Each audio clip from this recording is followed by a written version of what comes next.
State of Texas versus Jordan Davis. Can I have parties announced for the record for the state? For the defense? Good morning, Judge. Alfonso Cabañas for Mr. Davis. Quick pause. Notice how the judge makes Davis confirm his identity and raise his hand. This is standard, but it sets the stage. Every word here matters because later, if Davis claims confusion, this moment proves otherwise. And are you Mr. Davis? Yes, ma'am. All right. Mr. Davis, can you raise your right hand for me, please? Do you solemnly swear or affirm the testimony you give will be the truth and nothing but the truth, so help you God? Yes, ma'am. All right, you can lower your hand, state your name for the record. Jordan Davis. All right, Mr. Davis, you do realize that you have a right to jury trial? Yes, ma'am. And it's that the court has received a waiver of trial by jury and you're asking to proceed with a bench trial. Is that correct? Yes, ma'am. And you understand that means that I will hear whatever evidence is presented and make a decision on whether you're guilty or not guilty? Yes, ma'am. Counsel, did you go over this waiver of trial by jury with your client and do you believe he understood it? And here's the big twist. No jury. Davis just waived his right to be judged by 12 citizens and instead put his fate entirely in the judge's hands. Risky? Absolutely. Juries can be unpredictable, but a judge often sticks closely to the law. Yes, Your Honor. We reviewed it yesterday. He signed it yesterday, and it is his desire to enter into a bench trial. And state you signed the waiver of trial by jury as well? Yes, sir.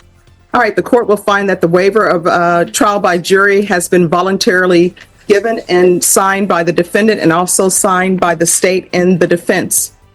State, you may proceed. In the name and by authority of the state of Texas, the grand jury of Dare County, state of Texas, duly organized and handled and sworn as such at the March term AE 2024 of the 187th Judicial District Court of said county, in said court, at said term, do present in and to said court that in the county and state aforesaid and anterior to the presentment of this indictment on or about the 4th day of March 2024, Jordan Davis, hereinafter referred to as defendant, while using a vehicle. The prosecutor admits right away, this isn't the most dramatic chase ever. Translation, we don't have fireworks, but we still want a conviction. Smart move, because lowering expectations means even minor evidence could sway the judge. Did intentionally flee from a person, namely S. Enriquez, a person the defendant knew was a peace officer who was attempting lawfully to arrest and detain the defendant against the peace and dignity of the state. How do you plead to that? Not guilty, Your Honor. All right. Any opening statements? Yes, Your Honor. Very briefly, All right, you may proceed. what the evidence will show is that this is not the most egregious evading in a vehicle case that this court will encounter. The evidence will show that Mr. Davis did not speed egregiously, did not weave in and out of traffic. It will only show that when Deputy Enriquez activated his patrol vehicle's emergency overhead lights to lawfully detain Mr. Davis, that Mr. Davis did not give prompt attention and stop when signaled. That is late in a vehicle. It's not the worst, but it's still what he did. And after the court hears the evidence, the court should find him guilty of the offense. Defense, any openings? Yes, Your Honor. In the rush to judgment, Your Honor, the state gives themselves an added burden to their already high burden. For example, whereas the Texas Penal Code 3804, evading arrest or detention, states that... I'm sorry, just one moment. Excuse me, on the back row? You all are talking too loud and you need to just ask the deputy to move you all to the other end. All right, I'm sorry. Could you start with the code section you're citing, counsel? Yes, Your Honor. Texas Penal Code 3804 that talks about evading arrest or detention. The code states that a person commits an offense if he intentionally flees from a person he knows is a peace officer or federal special investigator, attempting lawfully to arrest or detain him. The added burden that the state has given themselves this morning is that the indictment says, and I'm paraphrasing, a person the defendant knew was a peace officer who was attempting lawfully to arrest and detain him. So the state has to prove beyond a reasonable doubt that this officer had to arrest and detain the defendant. This is a clever defense angle. Davis turned on hazard lights, almost like saying, "Hey officer, I see you," Just let me find a safe spot. Question for you, do you think that should count as compliance or evading? Comment below, this one divides people fast. Number one. Number two, Your Honor, you'll see from the video that at no point in time was Mr. Jordan Davis doing anything remotely coming close to evading arrest or detention. Not even fleeing. You'll see from the video that at all times, Mr. Davis was driving either at the speed limit or below. He wasn't weaving within traffic. He wasn't causing any accidents. He wasn't turning off his lights or causing a high-speed chase. At one point during the follow, Your Honor, Mr. Jordan Davis goes so much as to turn on the hazard lights to let the officer know where he's at and that he's looking for a place to park. And this is important because you'll see in the video that during the 2 miles that the stop is Mr. Davis is trying to find for a safe place to stop, he's in a construction zone. He's not going, or he doesn't stop in an area that's safe to him. He eventually stops in an area that is safe, well lit, and away from traffic. It may not be to the officer's liking that it took him 2 miles to stop, but nonetheless, at no point in time was Mr. Davis doing anything remotely close to fleeing. He wasn't doing anything remotely close to evading arrest or detention. The evidence will show the court that, again, Mr. Davis wasn't speeding, he wasn't weaving, he wasn't driving while intoxicated, he wasn't dashing in through traffic to avoid the officer. He was simply looking for a safe, well-lit place to stop, which he did. All right, State, call your first witness. Quick calls, Deputy Enriquez. All right, Deputy Enriquez. Down in the hall. All right, thank you. All All right, thank you. All right, and everyone, we'll bring you back at 1:30. Oh, if you all would like to, you can take a seat, or either we can remain up here. My understanding, it's one witness. I'm fine up here, Your Honor. All right, thank you. If you'll take a seat, please. Could you raise your right hand? Do you solemnly swear or affirm the testimony you give will be the truth and nothing but the truth, so help you God? I do. All right, you can lower your hand if you'll state your name for the record, please. Deputy Stephen Enriquez. All right, State. Deputy Enriquez, With the Beard County Sheriff's Office. All right. If you all want to sit, you can sit. If you want to stand up here, you can stand up here. All right, State, it's your witness. do you need me to repeat my last question? I have how you employed. All right, Deputy Enriquez, please answer the last question. Yes, I'm employed with the Bear County Sheriff's Office As well. as a deputy sheriff on patrol. How long have you been employed with Bear County Sheriff's Office? Going on 7 years. And on March 4th, 2024, how were you employed? As a deputy sheriff on patrol. And on March 4th, 2024, what were your patrol duties? Just patrolling the district of Delta 30, which is commonly the Culebra area, searching for crime prevention and responding to calls for service. The district of Delta 30, is that in Bear County? Yes, sir. And what was the time of your patrol?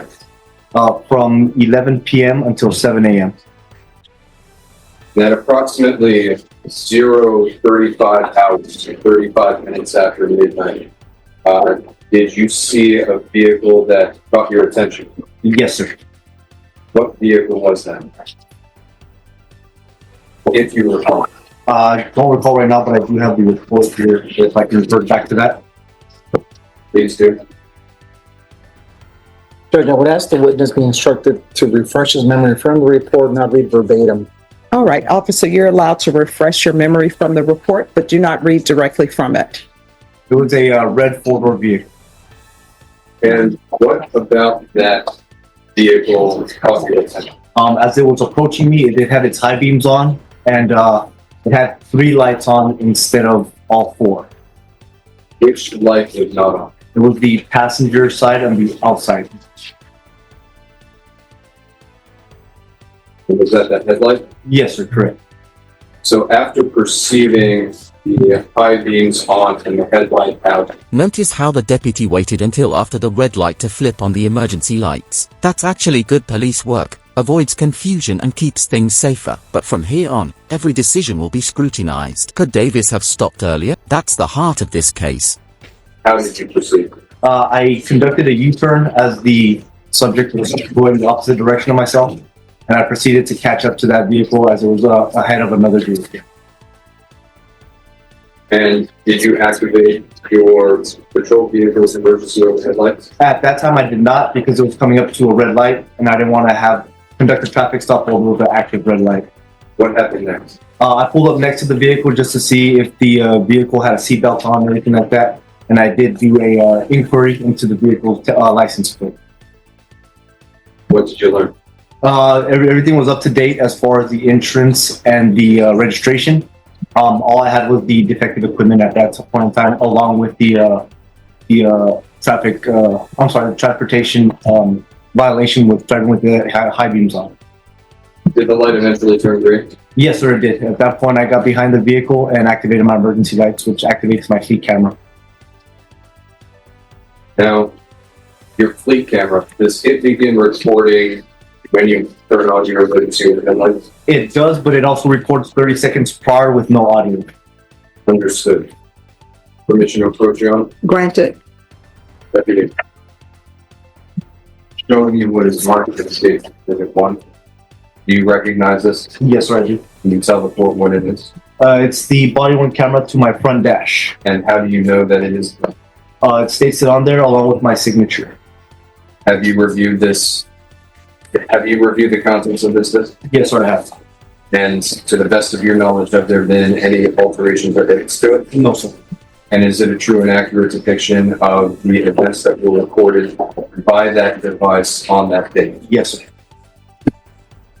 Permission to tender to defense counsel for inspection. There are no objections to states number 1. All right, State's Exhibit number 1 is admitted without objection. Permission to publish, Your Honor. Granted. Do you need the mouse? Only if I want to play the video here. Yes. Your Honor. You're welcome. At this point in the recording, have you activated your emergency overhead light? Yes, sir, I have. Did you at any point activate any other signals to indicate to this vehicle that you initiated a detention? Yes, sir. As it passed multiple spots to pull over, that's when I activated my audible siren just to catch his attention. Now, I'm stopping here. What to the left of this intersection did you see? It was an empty road that he could have pulled over to the left or to the right. Was it lit? No, sir. Now, Deputy, do you see these buildings Yes, in the sir. recording? What are Yes. It's a shopping center with a gas station and a McDonald's. in your opinion, is it well lit? Yes, sir. This intersection, are those buildings accessible to your vehicle? Yes, sir. There was also an accessible right there between the break and the barriers, so a dirt road to go into that establishment. Do you see additional buildings here? Yes, sir. Do you know what those buildings were? That's a car wash. Vehicle that you're following turns. Could this vehicle have accessed these buildings We object to- to the left or the right? Object to speculation, Your Honor. Sustained. Would you have been able to access these buildings to either the left or the right? Yes, sir. Now, these buildings to the left, can you tell us what those are? Those are apartment complexes. And do you consider this to be a well-lit area based off of what you experienced? Yes, sir. Now, these lights here, Yes, sir. what is this area? That's an elementary street. Finally, Davis stops. 2 miles later, the whole trial now pivots on this: was he buying time to run, or just trying to park safely? This gray area, intent versus action, is exactly why courtroom drama hits so hard. Was it accessible to you at this intersection? Yes, And based on what you can see, is this a well-lit area? yes. Now, what lights do you see on this road? No. At this point, have you passed the elementary school? Yes. Now, as you turn right at this intersection, what is the